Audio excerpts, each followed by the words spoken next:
Shout out mga kabutcher dyan sa atin lahat. Pasensya na kayo mga kabutcher, ngayon ako ulit naka-vlog. So maligayang ama sa atin lahat mga kabutcher, around the world, around the country, anywhere mga kabutcher. Sana nasa mabuti tayong kalagayan kahit saan man tayo sulok ng mundo mga kabutcher. So update tayo mga kabutcher, para naman may iba ang vlog, puro na lang tayo about sa pagbubutcher ngayon. Igagala ko na naman kayo mga kabutcher, pangalawang gala time. So pupunta tayo ngayon dito sa Round in the Brando mga kabutcher. Yan, para makita nyo naman lugar dito mga kabutcher. Yun.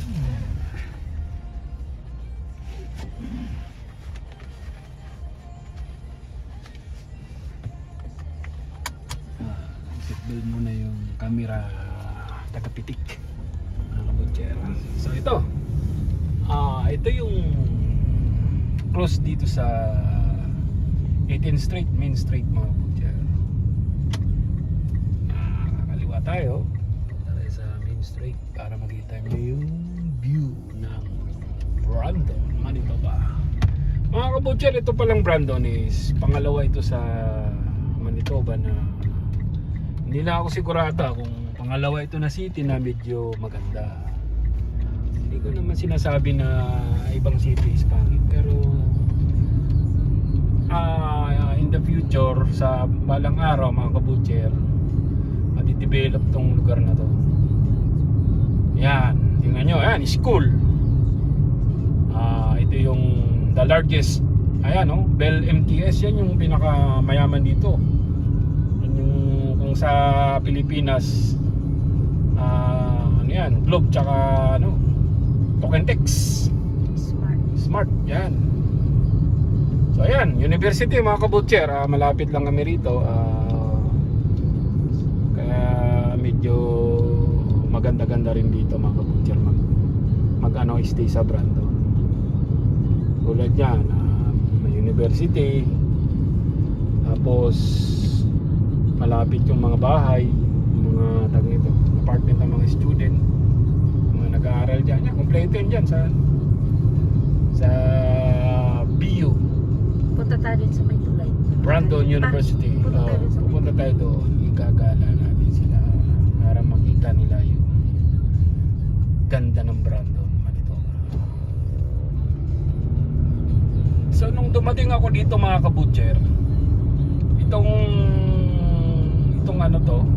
bridge na to, ano yan, tag nito, ginagawa pa lang. Ngayon, ganda na oh. Dumating ako rito 2017, inaayos pa lang to, ngayon ayos na. So yan, yun, ang ganda ng tanawin. Ito yung bridge at dumating ako rito, ginagawa pa lang to, ngayon ayos na. Huli ano na, ang ganda oh. Yan oh. Yan mga kabutcher, dyan, maraming ano dyan, establishmento na ano dyan, may mga ano dyan, tawag dito, restaurant, yan, mga tindahan ng bike, ng mga mamahalin. Yan yung Liz Buffet mga kabutcher, pakita mo mahal yung Liz Buffet. Yan, maraming kumakain dyan, mga Pilipino, mga kapwa nating butcher, lalo na pagka bukas, linggo rito, maraming umano dyan. Dyan galing sa iba't ibang sulok ng Manitoba, pero ang karamihan talaga dyan yung galing ng Highlight, kasi sa Nipawa kaunti lang yata yung alam ko, meron ding ano doon buffet, pero siyempre iba yung pag pumunta ka dito sa Brandon, nandito lahat, mabibili mo yung gusto mo. Katulad niyan, pupunta tayo nga naman sa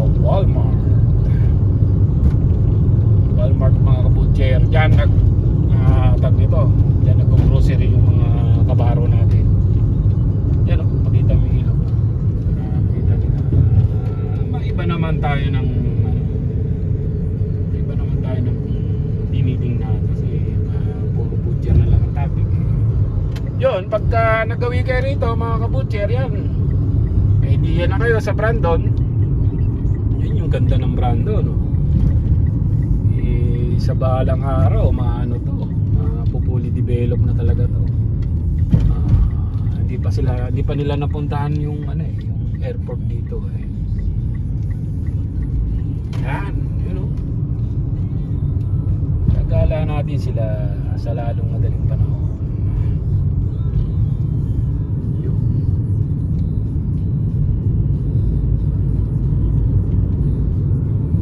Maraming tumatakbo dyan.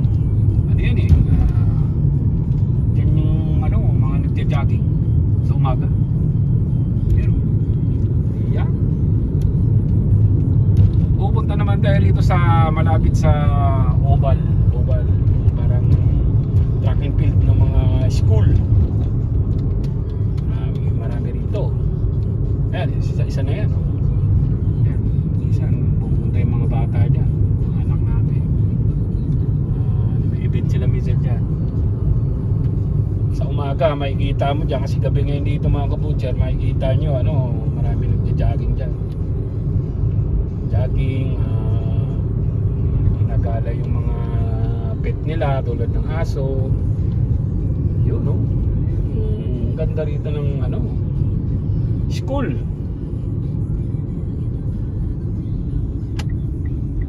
School ng Manitoba, Brandon.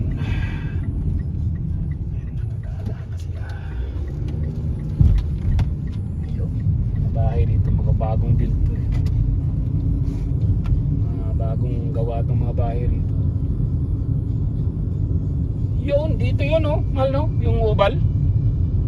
Dito yung pinunta nyo, di ba? Dito yun. Saan ang entrance ito? Doon sa kabila. Kasi wrong way Do not enter. Sportsplex, sabi ko na entrance ito.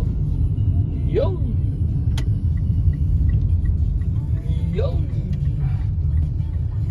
Papasok ka pala doon sa loob. Makikita mo yung Oval dyan. Siyempre sarado. At least nakita nila kahit mo pa. So ayan. Dito yung ginagawa yung mga track and field. Yan, mga event.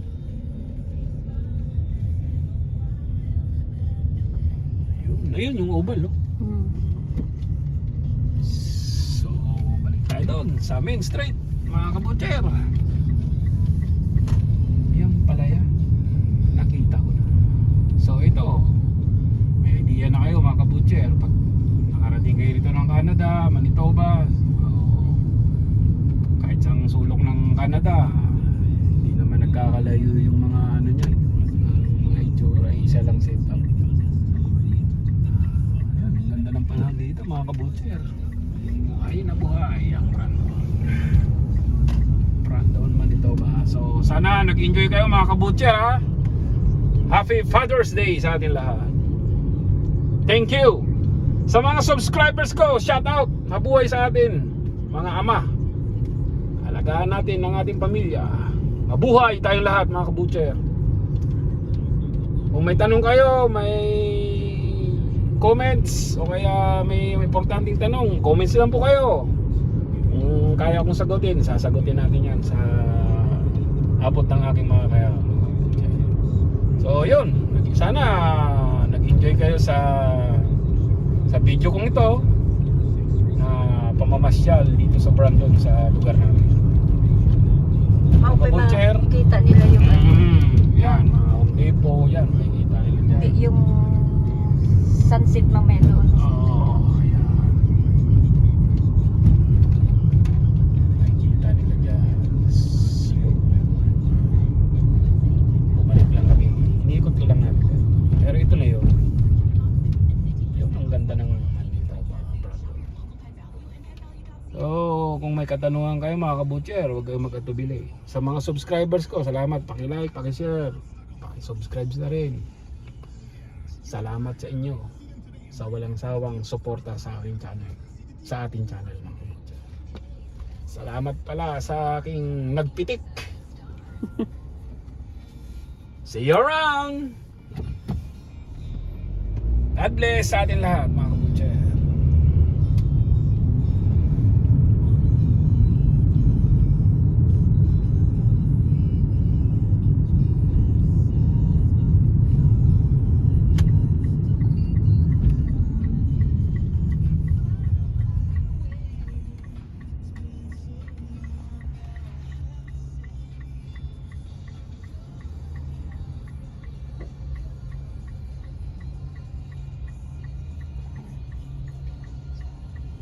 Okay na. Alright, see you around.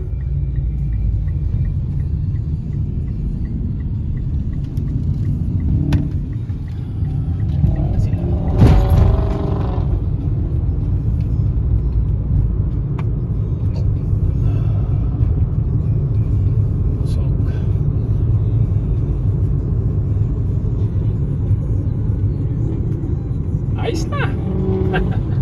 Thank you for watching. Like, subscribe. Share na rin.